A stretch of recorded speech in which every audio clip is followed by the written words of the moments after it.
Hello and welcome to News in Depth here on TVP World. My name is Anna Kalczyńska and this is a section where we give you a perspective of our journalists on the issues that we deal with today. Paweł Trzaskowski, our TVP World Balkan correspondent, joins me now. Hello, Paweł. And we will be talking about Romania and Moldova, but let's start with Romania. We haven't spoken of this country for quite a long time. And here we are. Here we are again, yeah. So we haven't spoken about Romania for a while because compared to the roller coaster that Bucharest has given us recently, it's been a dull season. But the roller coaster that I'm speaking about is, of course, the presidential elections in the country and the annulment of the first round of presidential elections back in December last year. And the aftershocks of these events can be felt now because Călin Georgescu, the man behind the annulment of the first round, is back. Right. The presidential candidate who took the lead in last year's annulled presidential election is now sent for trial on 6 charges, including an attempt to stage a coup after the first round.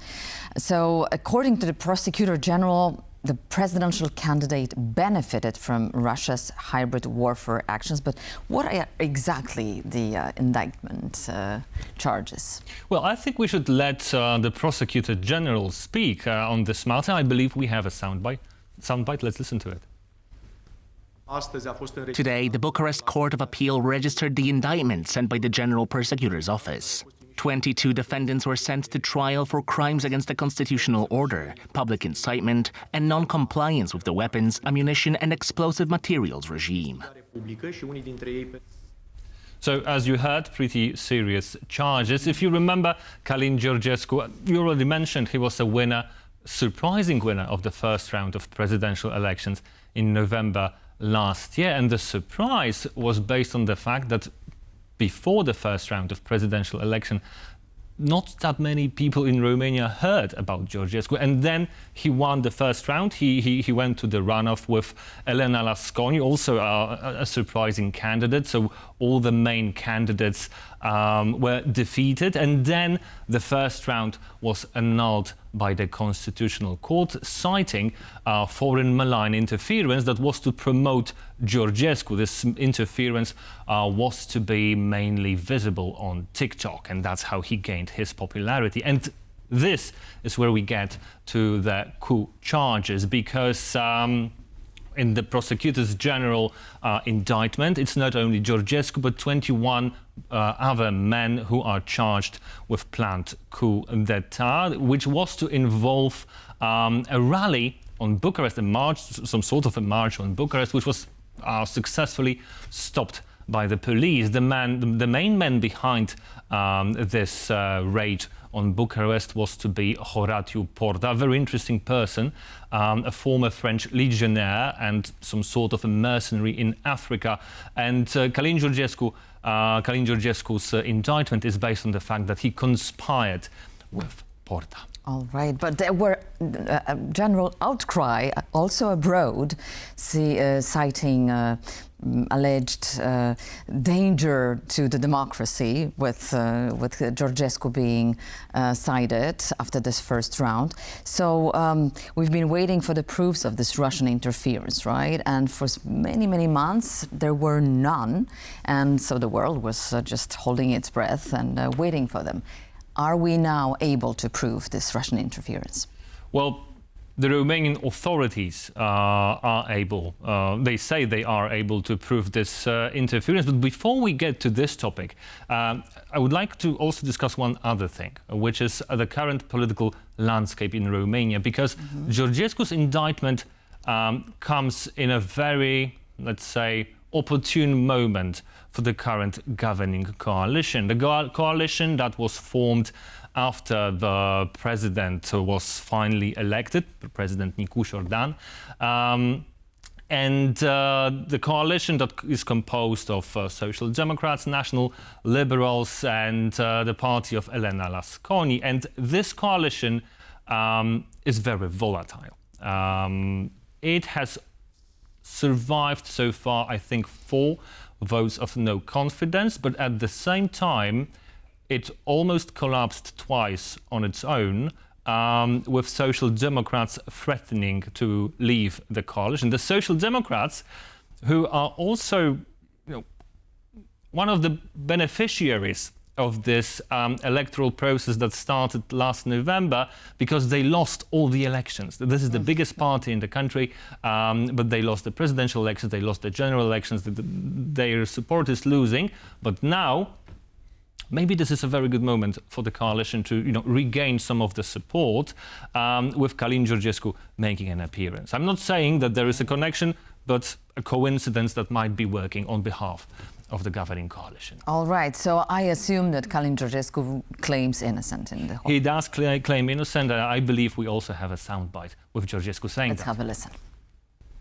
The case, or the indictment to be more precise, is just narrative. That's all. The case is an identical copy of President Trump's case from 2016. The same accusations, only the actors are different. And as the truth came to light in Trump's case, the truth will also come to light here. We'll see about that. However, the situation is safe, right? But for the current government, there's no election coming, so they have their time. 3.5 years, they have time to implement very difficult austerity reforms in the country, because Romania's budget deficit is higher than 9%. This is three times the EU threshold, actually. So they have to implement some austerity measures. This is why the task of this government is very difficult. This is why this government is also quite unpopular. That's why the right-wing Our Party is gaining ground. They now have about 40%, even more, of support in the latest polls. But as we say, at the moment, the situation is stable.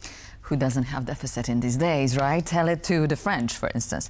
But let's come to the situation with the Russian interference and the proofs. Yes, that because, the whole world was waiting for.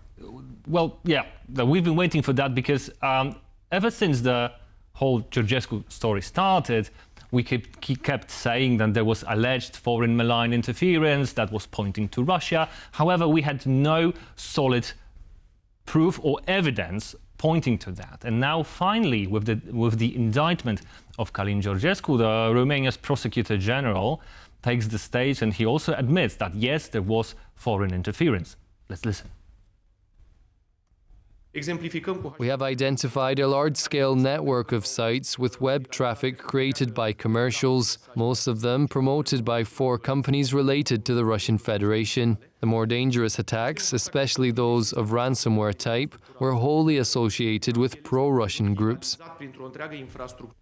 So now that the Russian interference in Romanian elections might be proven, I'm not saying that it is being proven. Well, actually, the country's president, Nicu Șordan, said last week that Romania has been a target of Russian hybrid war for at least 10 years now. So that says something. That's definitely something. But the concerns for the Moldovan elections are obviously appearing, right? The Moldovans go to the polls on 28th of September, so exactly, it's just yes. around the corner. And it's a crucial snap parliamentary election. The outcome will influence the country's EU membership bid. So what's the situation in Moldova? Correct me if I'm wrong, but we've just talked about it, that perhaps it's a question of information bubble, but we have the sentiment that Moldova is really in the spotlight, and the whole of EU is basically traveling to Moldova, to Chișinău, to influence its society, to be aware of the possible Russian interference. So, well, not that long ago in Chișinău, Friedrich Merz, Emmanuel Macron, Prime Minister Tusk were there to show European Union's support for Moldova's why is it so bid. important for the EU? Well, there are 3 countries in the region, Ukraine, Moldova and Georgia, and all 3 applied for EU membership at around the same time. And only Moldova's path to the EU looks quite certain at the moment. Georgia, with Georgian Dream ruling at the moment and EU accession talks halted, is for now a lost cause. Ukraine's accession bid can be vetoed by Hungary. So, all bets are on Moldova at the moment. However, these elections will also go down to the wire as well, because you have massive Russian interference in the region. Last year, there were presidential elections in Moldova and EU accession referendum. And it is reported by Moldovan authorities that up to 140,000 votes could have been bought with Russian money at that time. And if you remember, the referendum passed in favor of Moldova joining the bloc by a mere 14,000 votes. So it's a small country, relatively small country. No more than 3 million people living there, a bit more in the diaspora. Is it easier or more difficult to influence such a society? I wouldn't And how difficult or how easy is to track down this interference? I wouldn't talk here as in terms of the size of the country, but more about, in terms of the country's past, because Moldova has been independent from the Soviet Union for 35 years now. Up until 1991, there was Moldovan SSR. And this country has two regions that are, one is autonomous, and that is Gagauzia, and the other one is, the other one is Transnistria. This is another autonomous region. And both of these regions are hugely pro-Russian.